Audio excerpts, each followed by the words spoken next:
दूसरा पत्रस अध्याय 1 का 10 को पढ़ें।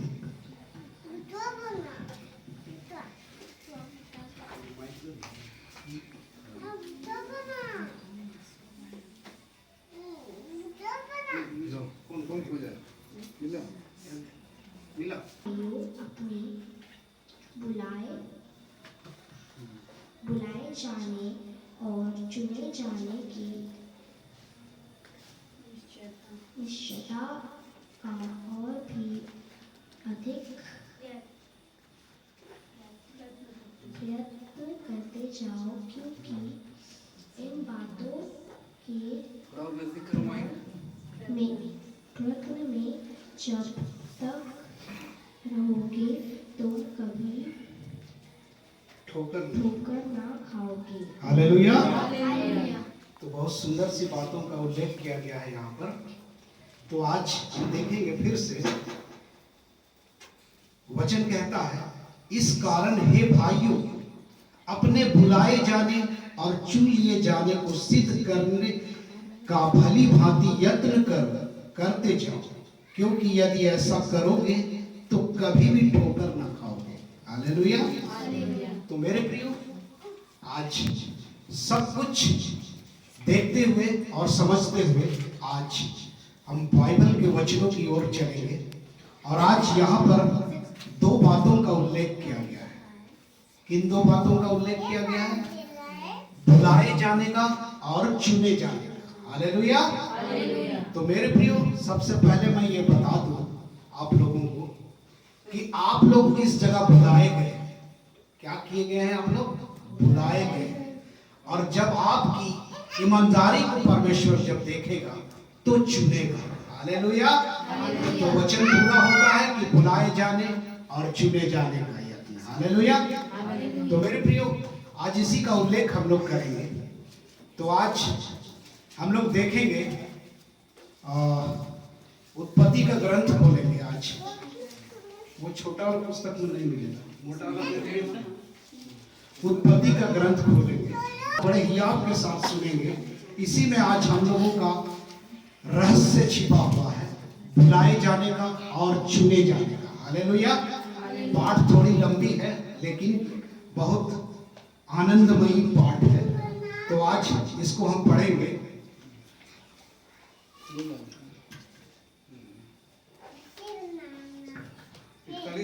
हाँ, 41 का 1 से लेकर 43 तक पढ़ेंगे।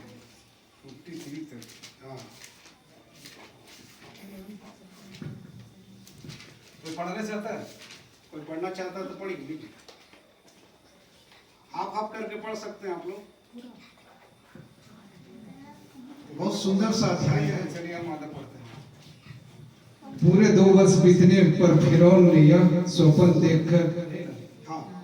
देखा कि वह नील नदी के, ध्यान से बच्चे लोग सुनो, पूरे 2 वर्ष बीतने पर फिरौन ने यह स्वप्न देखा कि वह नील नदी के किनारे खड़ा है और उस नदी में से 7 सुंदर और मोटी मोटी गायें निकलकर कछार की घास चरने लगी। और क्या देखा कि उनके पीछे और 7 गायें जो क्रूर और दुर्बल हैं नदी से निकली और दूसरी गायों के निकट नदी के तट पर जा खड़ी हुई। तब ये क्रूर और दुर्बल गायें उन 7 सुंदर और मोटी मोटी गायों को खा गई। तब फिरौन जाग उठा और वह फिर से सो गया और दूसरा स्वप्न देखा कि एक डंठल में से 7 मोटी और अच्छी बालें निकली। और क्या देखा कि उनके पीछे 7 बालें पतली और पुरवाई से मुरझाई हुई निकली। और इन पतली बालों ने उन 7 मोटी और अंश से भरी हुई बालों को निगल लिया। तब फिरौन जागा और उसे मालूम हुआ कि यह स्वप्न ही था। भोर को फिरौन का मन व्याकुल हुआ और उसने मिस्र के सब ज्योतिषी और पंडितों को बुलवा भेजा और उनको अपने स्वप्न बताए, पर उनमें से कोई भी उनका फल फिरौन को ना बता सका। तब फिलनिहारों का प्रधान फिरौन से बोल उठा, मेरे उपरांत आज मुझे स्मरण आए जब फिरौन अपने दासों से क्रोधित हुआ था और मुझे और पकनेहारों के प्रधान को कैद करा के अंगरक्षकों के प्रधान के घर के बंदगृह में डाल दिया था। तब हम दोनों ने एक ही रात में अपने अपने होनहार के अनुसार स्वप्न देखा। वहां हमारे साथ एक इब्री जवान था जो अंगरक्षकों के प्रधान का दास था। अतः हमने उसको बताया कि उसने हमारे स्वप्न का फल हमसे कहा। हम में से एक एक के स्वप्न का फल उसने बता दिया, और जैसे जैसे फल उसने हमसे कहा था वैसा ही हुआ भी। अर्थात मुझको तो मेरा पद मिला, पर वह फांसी पर लटक गया। तब फिरौन ने यूसुफ को बुलवा भेजा और वह झटपट बंदगृह से बाहर निकाला गया और बाल बनवाकर और वस्त्र बदलकर फिरौन के सामने आया। फिरौन ने यूसुफ से कहा, मैंने एक स्वप्न देखा है और उसके फल का बताने वाला कोई भी नहीं, और मैंने तेरे विषय में सुना है कि तू स्वप्न सुनते ही उसका फल बता सकता है। यूसुफ ने फिरौन से कहा, मैं तो कुछ नहीं जानता, परमेश्वर ही फिरौन के लिए शुभ वचन देगा। फिर फिरौन यूसुफ से कहने लगा, मैंने अपने स्वप्न में देखा कि नील नदी के किनारे खड़ा हूँ। फिर क्या देखा कि नदी में से 7 मोटी और सुंदर सुंदर गायें निकलकर कछार की घास चरने लगी। फिर क्या देखा कि उनके पीछे 7 और गायें निकली जो दुर्बल और बहुत क्रूर और दुर्बल हैं। मैंने सारे मिस्र देश में ऐसी कुडौल गायें कभी नहीं देखी। इन दुर्बल और कुडौल गायों ने उन पहली 7 मोटी मोटी गायों को खा लिया, और जब वे उनको खा गई तब यह मालूम नहीं होता था कि वे उनको खा गई हैं, क्योंकि वे पहले के समान जैसी की तैसी उड़ाल रही। तब मैं जाग उठा। हालेलुया। फिर मैंने दूसरा स्वप्न देखा कि एक ही डंठल में 7 अच्छी और अन्न से भरी हुई बालें निकली। फिर क्या देखता हूं कि उनके पीछे और 7 बालें छूची छूची और पतली और पुरवाई से मुरझाई हुई निकली, और इन पतली बालों ने उन 7 अच्छी अच्छी बालों को निगल लिया। हालेलुया। बाइबल को इस गौर से सुनिए, क्योंकि इसी में आपकी बुलाहट को दिया गया है और आपके चुने जाने का राज इसी में है। हालेलुया। इसे मैंने ज्योतिषियों को बताया, पर इसका समझाने वाला कोई नहीं मिला। तब यूसुफ ने फिरौन से कहा, फिरौन का स्वप्न एक ही है। परमेश्वर जो काम करना चाहता है उसको उसने फिरौन पर प्रकट किया है। हालेलुया। वे 7 अच्छी गायें 7 वर्ष है, और वे 7 अच्छी बालें भी 7 वर्ष है। स्वप्न एक ही है। फिर उनके पीछे जो दुर्बल और कुडौल गायें निकली, और जो 7 छूची और पुरवाई से मुरझाई हुई बालें निकाली, वे अकाल के 7 वर्ष होंगे। यह वही बात है जो मैं फिरौन से कह चुका हूं कि परमेश्वर जो काम करना चाहता है, हालेलुया, उसे उसने फिरौन को दिखाया है। सुन, सारे मिस्र देश में 7 वर्ष तो बहुतायत से उपज के होंगे, उनके पश्चात 7 वर्ष अकाल के आएंगे और सारे मिस्र देश में लोग इस सारी उपज को भूल जाएंगे और अकाल से देश का नाश होगा और सुकाल देश में फिर स्मरण ना रहेगा, क्योंकि अकाल अत्यंत भयंकर होगा। और फिरौन ने जो यह स्वप्न 2 बार देखा है, इसका भेद यही है कि यह बात परमेश्वर की ओर से नियुक्त हो चुकी है और परमेश्वर इसे शीघ्र ही पूरा करेगा। इसलिए अब फिरौन किसी समझदार और बुद्धिमान पुरुष को ढूंढ के उसे मिस्र देश का प्रधानमंत्री ठहराए। फिरौन यह करे कि देश पर अधिकारियों को नियुक्त करे और जब तक सुकाल के 7 वर्ष रहे तब वह मिस्र देश की उपज का पंचमांश दिया करे और वे इन अच्छे वर्षों में सब प्रकार का भोजन वस्तु इकट्ठा करे। नगर नगर में भंडार घर भोजन के लिए फिरौन के वंश में करके उसकी रक्षा करे। वह भोजन वस्तु अकाल के उन 7 वर्षों के लिए जो मिस्र देश में आएंगे देश के भोजन के लिए रखी रहे, जिससे देश का उस अकाल से सत्यानाश ना हो जाए।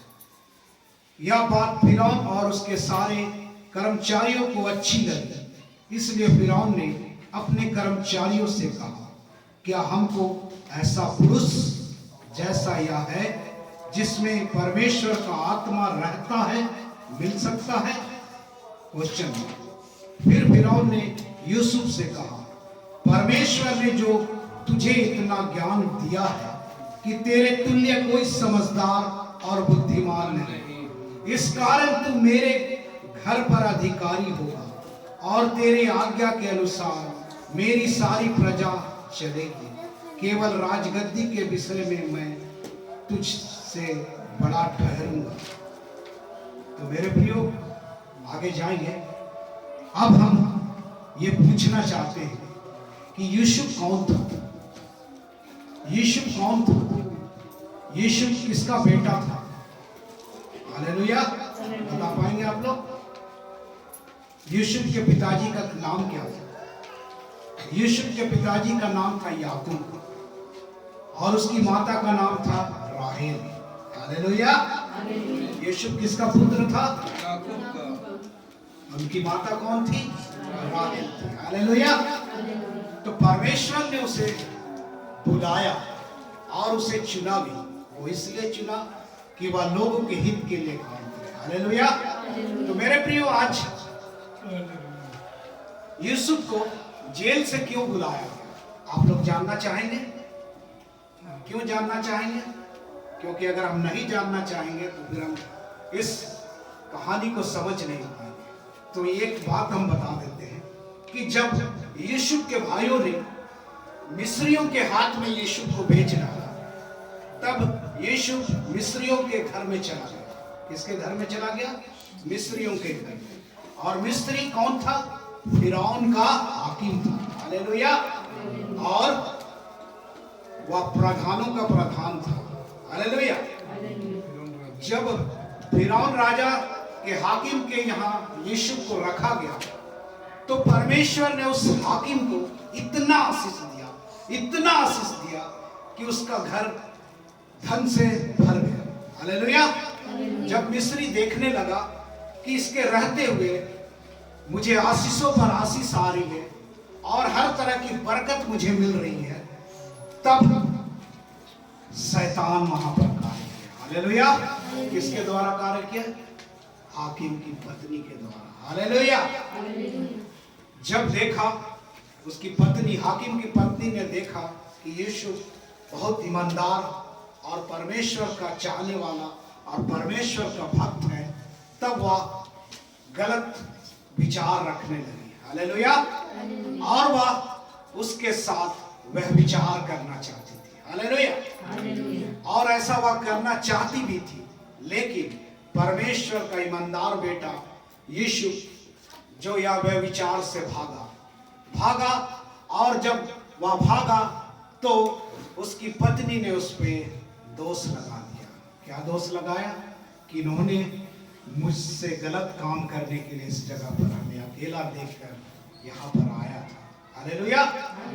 जब हाकिम को ये पता चला तब वह उसे बंदीगृह में डाल दिया। हालेलुया। अब देखिए परमेश्वर की महिमा। अब यहाँ पर हम लोगों ने क्या पढ़ा था? दूसरा पत्रस पहला का 1:10 में क्या पढ़ा था?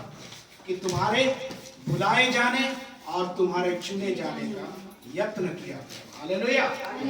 तो जब हम देखते हैं कि यीशु बंदीगृह में डाला गया और फिरौन राजा ने अभी यहाँ पर स्वप्न देखा कि नहीं?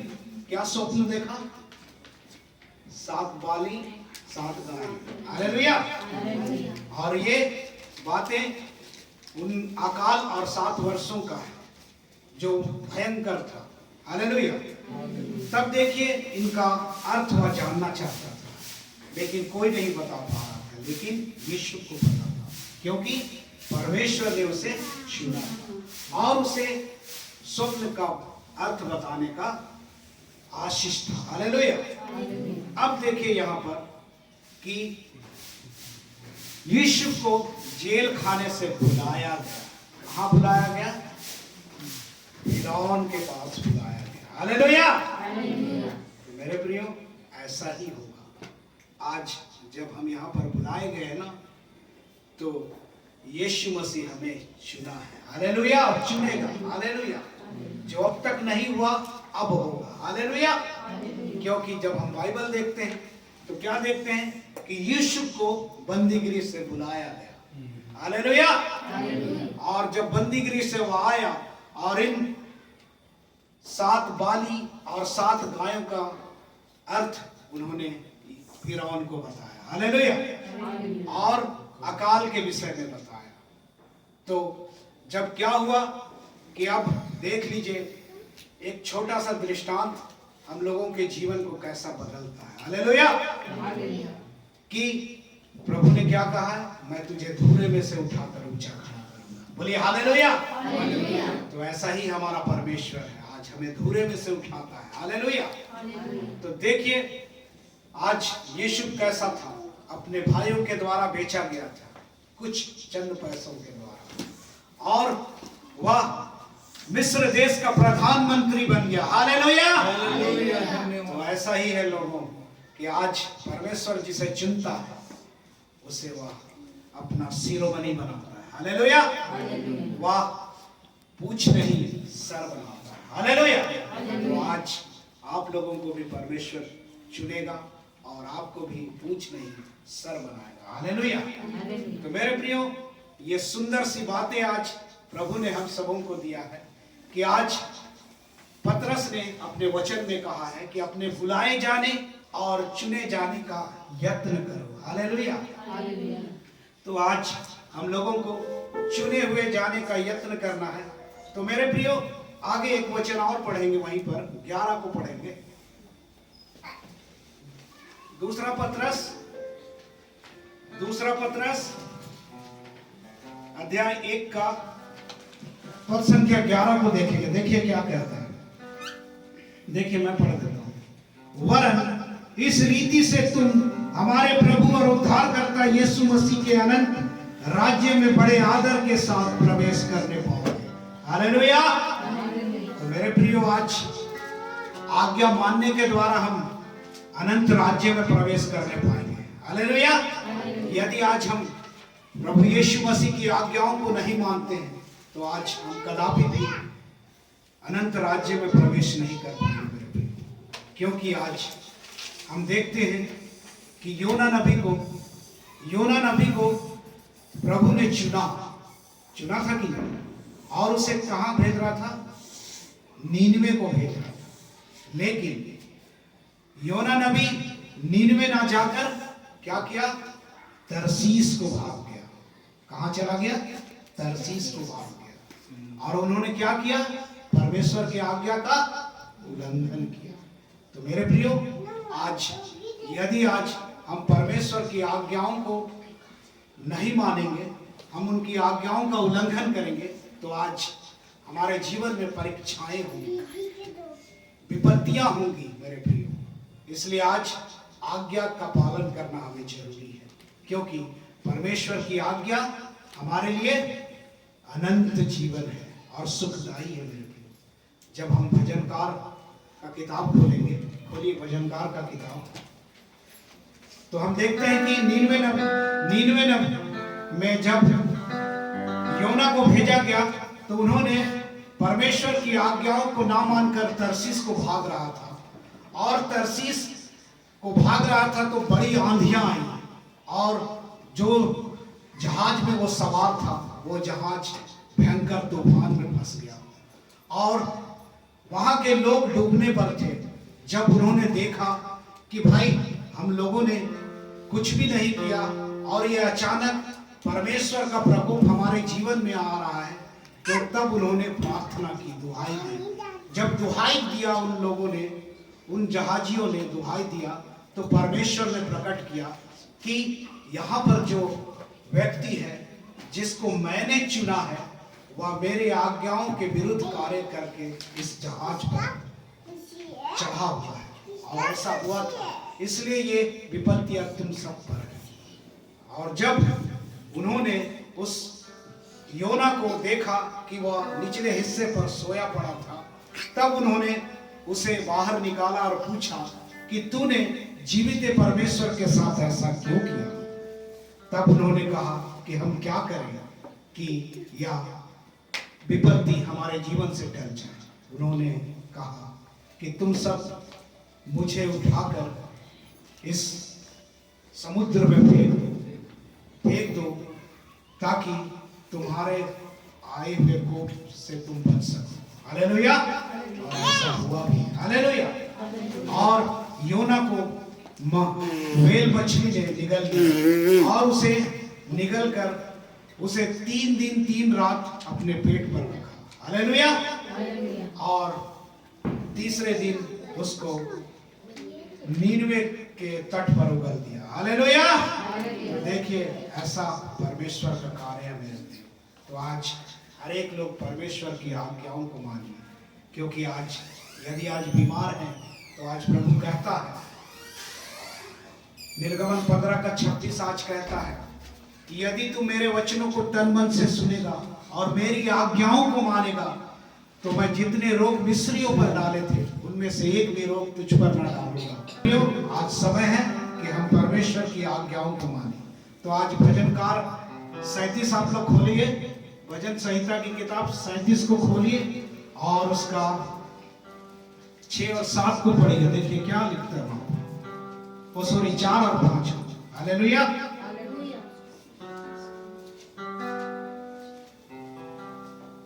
यहोवा में मग्न रह और वह तेरे मनोरथों को पूरा करेगा। हालेलुया। अपने मार्ग की चिंता यहोवा को सौंप दे, उस पर भरोसा रख तो वह सब कुछ करेगा। हालेलुया। वह तेरी धार्मिकता को ज्योति के समान और तेरी निर्दोषता को दोपहर के प्रकाश के समान प्रकट करेगा। हालेलुया। देख लीजिए क्या कहता है वचन कि अपने सुख का मूल यहोवा को मान। हालेलुया। तब वह तेरी मनोरथों को पूरा करेगा। हालेलुया। तो जब हम मत्ती की किताब 6 का 33 देखेंगे ना, तो कहता है वचन कि सर्वप्रथम परमेश्वर के राज्य की खोज करो और उसकी धार्मिकता की खोज करो तो संसार की वस्तु तुम्हें यूं ही मिल जाएगी। हालेलुया। और अपने मार्ग की चिंता किस पर डाल? यहोवा पर डाल। हालेलुया। तो वह तेरी मनोरथों को पूरा करेगा मेरे प्रियो। हालेलुया। तो आज समय है कि हम आज बुलाए गए हैं और चुने गए हैं। हालेलुया। तो चुने हुए का यत्न करना है हमें। हालेलुया। और जब हम धूरे में से उठाकर खड़ा किए जाएंगे तो परमेश्वर की महिमा होगी। हालेलुया। इसलिए मेरे प्रियो आज समय है कि हम परमेश्वर की आज्ञाओं पर चलें, उसकी आज्ञाओं को माने। क्योंकि जब हम देखते हैं योना नबी परमेश्वर की आज्ञा का उल्लंघन किया और क्या हुआ, वो मगरमच्छ के द्वारा निगल लिया गया। हालेलुया। तब क्या किया? योना ने प्रार्थना किया। क्या किया? प्रार्थना किया। किसके पेट के अंदर? व्हेल मछली के अंदर। और तब फिर परमेश्वर ने महिमा किया और उसे नीनवे के तट पर उगल दिया। हालेलुया। तो मेरे प्रियो, आज परमेश्वर की आज्ञाओं को मानिए और परमेश्वर के पीछे चलिए और आपके अंदर आशीष होगी। हालेलुया। क्योंकि हम चुने हुए हैं। हालेलुया। चुने हुए हैं। हालेलुया। तो आइए आज परमेश्वर का धन्यवाद करें अच्छे वचन के लिए जो आज उन्होंने हम सबको दिया है, और आज हम यूसुफ की तरह महान बने, ईमानदार बने। हालेलुया। क्योंकि आज उसकी ईमानदारी आज उसके लिए अनंत जीवन साबित हुई। हालेलुया। तो आज हमें भी ईमानदारी के साथ प्रार्थना करना है, ईमानदारी के साथ प्रभु के वचनों को पढ़ना है और उसको मानना है। हालेलुया। क्योंकि लिखा है जो कोई उसकी ओर दृष्टि करता है उसका मुख कभी काला ना हो पाता है। हालेलुया। ऐसा वचन कहता है मेरे प्रियो। इसलिए आइए हम सब परमेश्वर के लिए एक गीत गाएंगे।